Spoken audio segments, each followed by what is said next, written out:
Bonjour à toutes et à tous, bienvenue sur ma chaîne, bienvenue sur ma page Facebook. Nous sommes le 1er février 2022, ouais, toujours. C'est donc jour de nouvelle lune et comme promis, eh bien, je vous retrouve pour vous parler un peu de cette formidable nouvelle lune, puisqu'elle est d'une grande importance, comme vous allez pouvoir le découvrir, ça va être le sens de mon propos. D'abord, pour planter le décor, cette nouvelle lune, c'est un petit peu la dernière, c'est celle qui clôt le cycle Mars-Pluton, qui est le cycle de l'épidémie, ou je devrais dire plutôt le cycle de la gestion de l'épidémie. Donc c'est-à-dire qu'il y a 2 ans, au mois de février, c'était mi-février exactement, a démarré vraiment la crise sanitaire.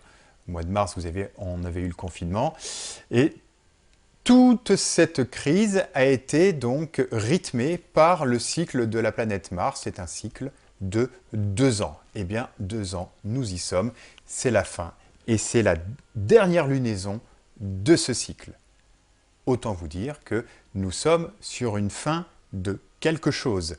Et ça n'est pas de l'approximation astrologique, c'est de l'absolutisme astrologique. C'est une vérité à 100%, quoi.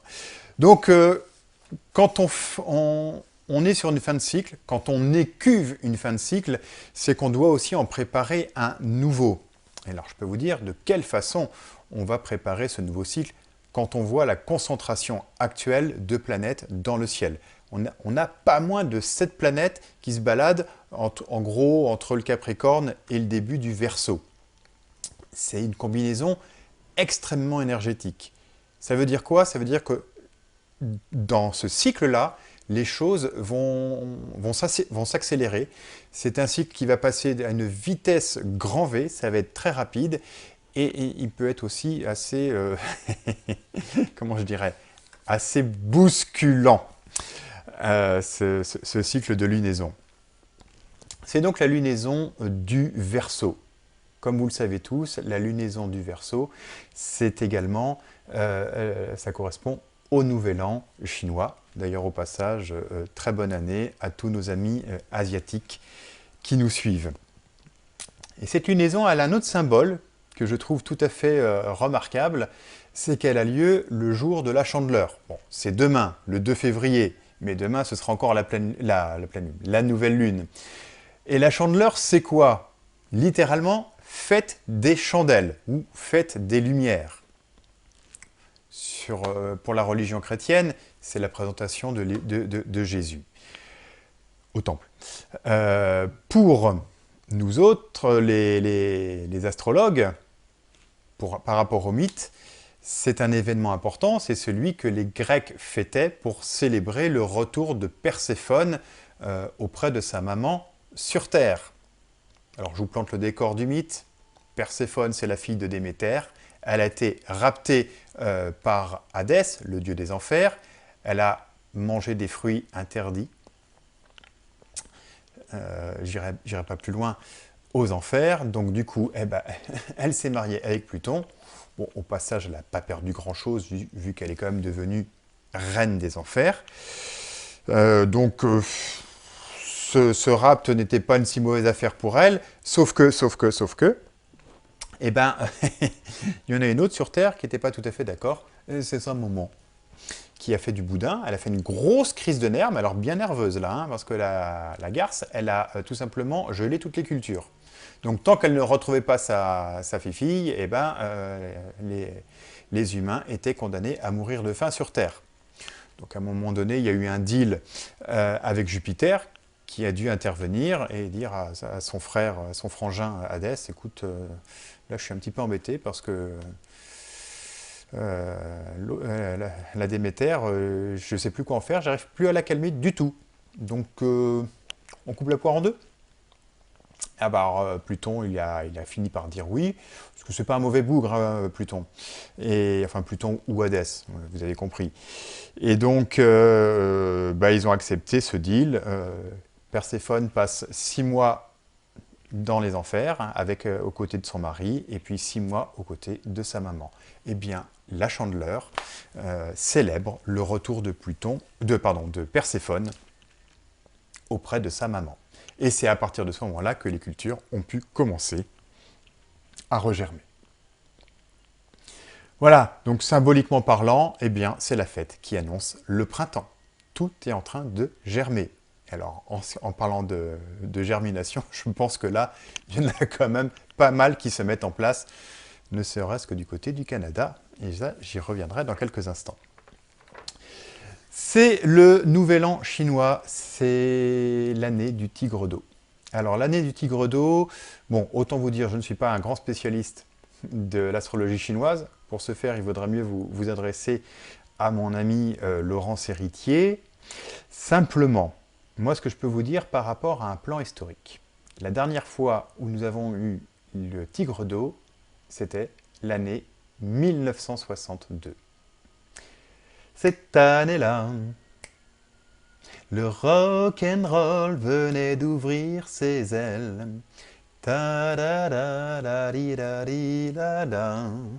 Quelle année cette année-là? Eh ben oui, quelle année cette année-là? Souvenons-nous, 1962, enfin souvenons-nous, souvenez-vous pour celles et ceux qui y étaient, c'était les années Kennedy. C'était surtout la grande année de la crise des missiles à Cuba, hein, où on a failli frôler une guerre mondiale.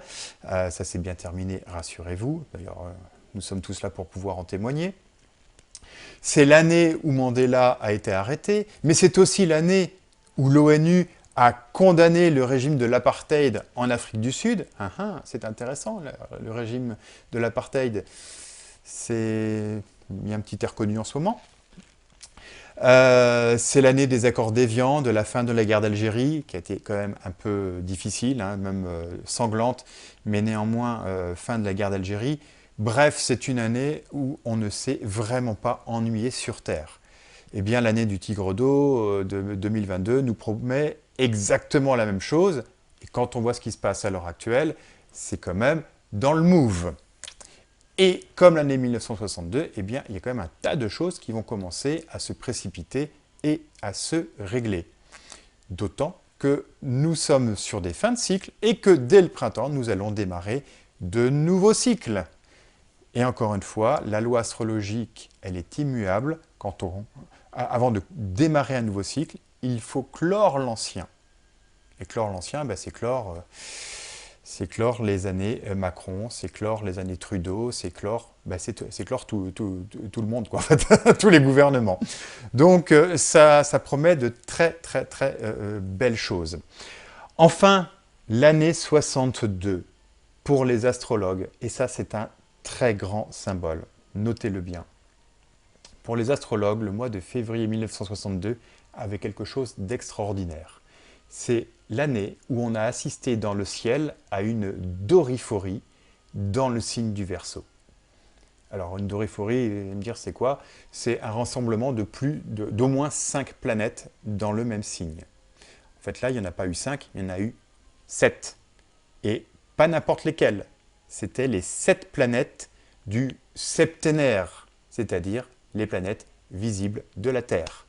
Donc, alors, le Soleil, bien sûr, plus la Lune, Mercure, Vénus, Mars, Jupiter et Saturne. Voilà, tout ce beau monde était réuni en 1962 dans le signe du Verseau, ce qui avait permis de dire à un certain nombre d'astrologues, d'affirmer que nous étions rentrés dans l'ère du Verseau en ce moment-là. Moi, je serais un peu plus nuancé. Je pense que nous inaugurions la transition de l'ère du Poisson vers l'ère du Verseau. Mais en tout cas, c'était une belle transition. Eh bien, moi, je trouve que cette lunaison du Verseau, où on retrouve 7 planètes ensemble, alors, elles ne sont pas dans le signe du Verseau, elles sont entre le Verseau et le Capricorne, mais quand même 7 planètes ensemble, avec une répétition des symboles chinois du tigre d'eau, ben, je trouve que c'est tout à fait de bon augure. Alors, rentrons dans le vif du sujet maintenant. Cette lunaison, je vais vous la montrer. Alors ça, c'est Trudeau. On y regardera tout à l'heure. Je vais vous montrer d'abord la nouvelle lune du 1er février. La voici. Donc, entouré de bleu, vous avez la nouvelle lune, hein, la conjonction lune-soleil dans le 12e degré du signe du Verseau, qui est conjointe à Saturne. C'est en cela que cette lunaison est très intéressante, puisqu'elle est en train de réactiver le carré décroissant Saturne-Uranus. Hein. Notez que ce carré Saturne-Uranus, c'est lui qui nous met dans ce climat d'autoritarisme et d'hostilité de nos gouvernements. C'est intéressant parce que cette nouvelle lune, elle rallume cette combinaison céleste au moment même où des planètes rapides, que sont Mercure et Vénus, sont en train de revenir direct. Alors, petite parenthèse, Vénus est redevenue directe avant-hier. Elle a commencé à rétrograder au mois de décembre, de même que Mercure a commencé à rétrograder, donc à peu près début janvier. Les rétrogradations de Mercure et de Vénus, elles ont une signification précise. Mercure, c'est la communication, c'est la réflexion. Vénus concerne tout le monde des valeurs et des affects, c'est-à-dire j'aime, j'aime pas. Eh bien, le fait que ces deux planètes aient rétrogradé en même temps, tout au long du mois de janvier, c'était une invitation pour nous autres de nous repositionner sur nos valeurs. Et force est de reconnaître que grâce à notre gouvernement, les choses ont été quand même beaucoup facilitées. En ce sens que se repositionner, c'est déjà définir ce que l'on ne veut plus, ce dont on ne veut plus. Et là, de ce côté-là, on a compris. Merci, cher Pinocchio, merci Gargamel, merci Varan, etc. etc. Donc, grâce à ces rétrogradations des planètes rapides, on a eu le temps de pouvoir faire un peu le point, se repositionner, de définir ce que l'on ne voulait plus, et puis tout simplement aller maintenant vers le sens du renouveau que nous propose justement la lunaison du Verseau. Car le signe du Verseau, c'est un signe de souveraineté et de liberté. C'est la souveraineté, mais pas au sens vertical, c'est la souveraineté au sens horizontal du terme. Ça veut dire que maintenant que nous avons revisité nos valeurs, nous allons pouvoir définir et engager ce que nous voulons mettre en place pour notre communauté de destin. Parce qu'il n'a échappé à personne que nous vivons tous dans des nations, nous avons un pacte social qui nous unit. Ce pacte social, il a été complètement torpillé par Macron avec son apartheid sanitaire. Et bien là maintenant, on va reconstruire ce pacte social. Alors, ce n'est pas dans le courant de cette lunaison, bien sûr, ça va prendre plus de temps, mais c'est maintenant que nous allons commencer à le reconstruire. L'idée de communauté de destin est très très importante dans le signe du Verseau. C'est même ce que porte le signe du Verseau. Voilà, pour aller plus loin, je vais prendre mes petites notes maintenant parce que j'ai beaucoup de détails, beaucoup de choses à dire. Je vais vous citer les dates qui vont être importantes. La première, donc passer la nouvelle lune, passer la chandeleur de demain, eh bien ce sera le 4 février. Qu'est-ce qui va se passer cette journée-là sur un plan astrologique? Mercure redevient direct, donc voilà. Là, c'est la fin de sa boucle de rétrogradation. Mais on aura également, à ce moment-là, Saturne qui va contacter le Soleil, qui va être conjoint au Soleil. Le Soleil qui va être conjoint à Saturne, pardon. Et là, ça signifie qu'en général, quand le Soleil passe sur un élément qui a été un peu crispant, c'est comme s'il y mettait le feu pour le consumer, le brûler. C'est pas bon pour le gouvernement, ça. Je vous le dis tout de suite. Donc, premier point intéressant. Le fait que Mercure redevienne au même moment direct et conjoint à Pluton, vous avez compris, hein, l'image de Perséphone qui revient à la surface, des plantes qui peuvent commencer à repousser, eh bien, ce sont les plantes qui percent le sol et qui apparaissent au grand jour. Eh bien, avec Mercure, ce n'est pas des plantes qui vont apparaître au grand jour. Ce sont des dossiers. Ce sont des histoires. Donc, c'est un cycle de lunaison où nous pourrons avoir affaire à un certain nombre de révélations qui vont fragiliser de plus en plus le gouvernement. Passons au 8 février maintenant. Le 8 février, c'est le premier quartier de lunaison. Premier quartier de lunaison, c'est toujours un engagement ou alors l'effondrement d'un projet. Autant dire que le projet du gouvernement, lui, il s'effondre. Hein. C'est le château de cartes. Voilà. Donc c'est un premier quartier qui ne va pas du tout être favorable au gouvernement, mais qui en revanche le sera davantage pour nous. À ce moment-là, Saturne sera toujours conjoint au Soleil. La Lune, au même moment, au moment de ce quartier de lunaison, sera conjointe à Uranus. C'est-à-dire que, donc, cette configuration céleste de carré entre Saturne et Uranus est allumée par les deux luminaires. Ça va tanguer, cette journée-là. Mais, encore une fois, pour le gouvernement. En plus, il y a la conjonction au nœud nord, pour celles et ceux qui s'intéressent aux aspects karmiques. Mercure sera à ce moment-là semi-carré à Jupiter, donc là aussi on pourra continuer à avoir des révélations ou même des engagements juridiques. Hein, peut-être la signature de procès, démarrage de procès, ou des dépôts de plainte, des choses comme ça. On va arriver au 16 février, ce sera le jour de la pleine lune, donc dans l'axe Lion-Verseau. À ce moment-là, on aura la lune qui sera en quinconce de Mercure et de Pluton. Alors là, pour moi, on pourrait, hein, je parle toujours au conditionnel, parce que vous le savez, en astrologie, astra inclinante non nécessitante, les astres influencent mais ne déterminent pas, en tout cas nous donnent un climat, et le climat planétaire, il va plutôt sur des grosses révélations. Alors quand je parle de révélation, c'est des choses, des prises de conscience aussi. Hein. Ce n'est pas forcément que journalistique, que dans les médias. Mais c'est quelque chose qui fait que, bon, maintenant on est obligé de voir les choses différemment et de changer d'orientation. Donc avec la pleine lune, en plus c'est la pleine lumière, hein, là on peut vraiment s'attendre effectivement à de grandes révélations. Mais pourquoi pas médiatiques naturellement. Nous arriverons au 23 février. Ce sera le dernier quartier de lunaison. En général, là, c'est vraiment un désengagement.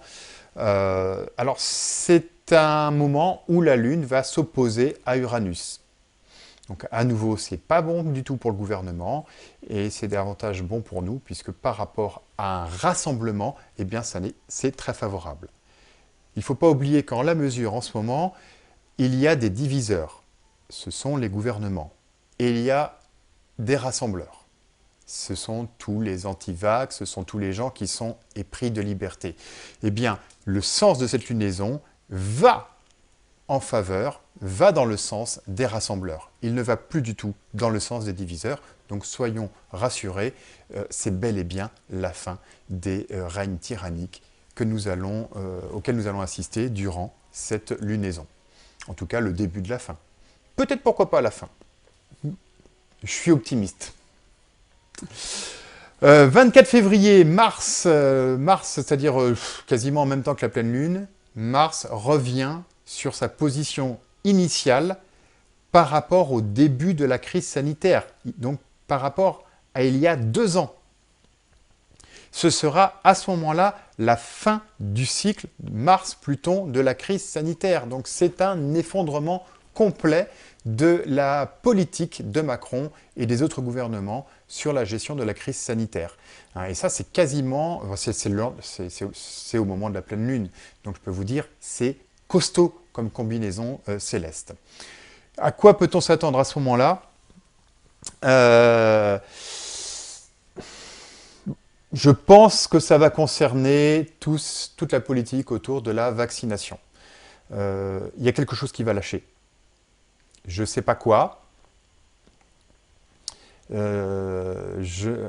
Pardon, je vous ai dit une erreur. C'est le 24 février, c'est pas au lendemain de la pleine lune, c'est pendant le dernier quartier de lunaison. Mais justement, quand je vous dis qu'il y a quelque chose qui doit lâcher, c'est d'autant plus fort que c'est un dernier quartier de lunaison. Et ce qui doit lâcher, et bien évidemment, c'est quelque chose du côté de la politique sanitaire. Est-ce que c'est l'abandon des vaccins? Pourquoi pas? Déjà pour l'automne, je vous avais dit à un moment donné, il y aura un abandon, il pourrait, toujours au conditionnel, y avoir un abandon de la vaccination. Bon, ça n'a pas été le cas. Par contre, on a quand même assisté au retrait d'un des vaccins. Ce qui montre bien que l'astrologie nous donne le climat. Hein, voilà. Donc ça s'est vérifié. Là, je pense qu'il y a vraiment quelque chose qui va arriver de la même façon autour de la vaccination. Est-ce que c'est la fin de la vaccination? Est-ce qu'on va arrêter ces conneries? Est-ce que c'est la fin du pass vaccinal? Ou peut-être, et peut-être surtout, la fin de la vaccination des enfants, enfin de l'obligation de vaccination des enfants. Bon, même si ce n'est pas une obligation qui a été formellement et légalement établie, mais elle a quand même été très largement en ce sens. Et là, je vous dis, je ne sais pas ce qui va se passer, mais ça va tourner autour de la vaccination et de toute la législation autour. Voilà, qu'est-ce que je pouvais vous dire d'autre? Macron. Petit point sur Macron. Macron, il n'est pas en forme, le garçon, là. Notre résident, on ne va plus l'appeler le président, hein, on est d'accord. C'est le résident maintenant de l'Élysée, plus pour longtemps, je pense. Il est cerné de partout sur son thème. Je ne vais pas rentrer dedans. Tous ses points vitaux sont attaqués.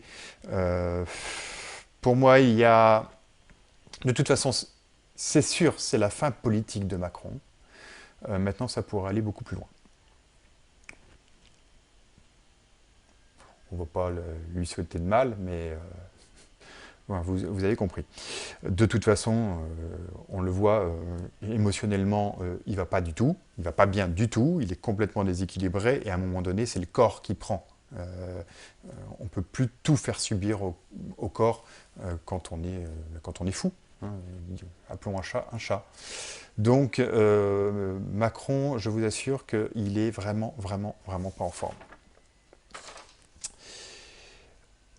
Du côté du Canada maintenant, grâce à cet incroyable mouvement des truckers à Ottawa, donc nous avons appris que Trudeau, le Premier ministre, s'était échappé.